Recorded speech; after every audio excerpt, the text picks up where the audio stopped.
एकदम नॉर्मल होते हो। इसी तरह भगवान विष्णु के गण होते हैं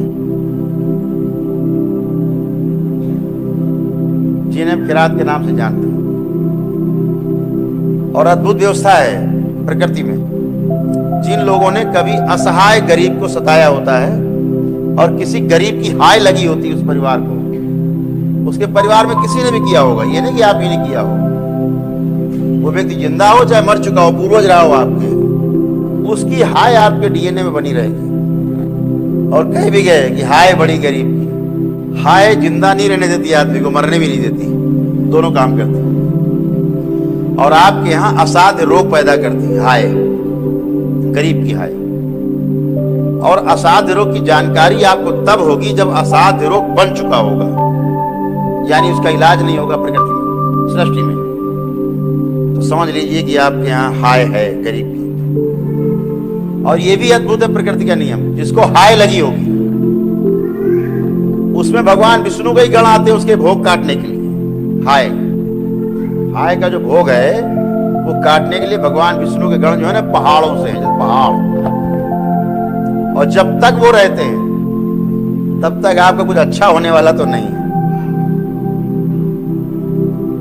और भोलेनाथ का जो तंत्र है, शिव का जो तंत्र है, वो विष्णु के गणों पे नहीं चलता। या ये कह लीजिए आन है कि शिव का तंत्र विष्णु के गणों पे नहीं चलाया जाता। इसलिए आप उनको किसी विधि से हटा नहीं सकते, मार नहीं सकते, प्रताड़ित नहीं कर सकते, आप उनका कुछ नहीं बिगाड़ सकते, पहली बात। दूसरी बात, वो आपको दिखते ही नहीं है। ये तंत्र मंत्र टोना टोटका जादू टोना करने वाले लोग, इनको पितर नहीं दिखाई देते, भगवान विष्णु के गण कहां से दिखाई देंगे। तो उनको प्रसन्न करके ही वापस भेजा जा सकता है आपके डीएनए से निकाल के। आप पे धन नहीं है या रुद्राभिषेक करने में आप सक्षम नहीं है, आप पे धन नहीं है, तो दरबार आपको अपनी ओर से पुण्य देता है, रुद्राभिषेक के भी और विष्णु सहस्त्रनाम के भी, और आप स्वस्थ होते हो। आपको कुछ नहीं करना होता। दोष पालना उचित नहीं, वो आपको कष्ट रहेंगे, कहीं न कहीं झटका मारेंगे। ठीक, तो अब दरबार ने क्या किया कि आपको झटका ना लगे, इसलिए पहले इसे पुण्य दे देते हैं। कैसे देते हैं? जैसे बैंक देता है उधारी में, तो आपको पुण्य देते हैं।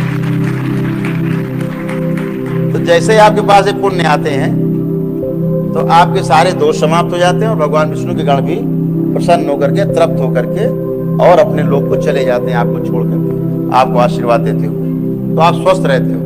तो जिनमें उधारी चुकाने की क्षमता हो वो अपना 4-6 महीने में, साल भर में अपने घर में ही कर लें या दरबार में कर लें रुद्राभिषेक।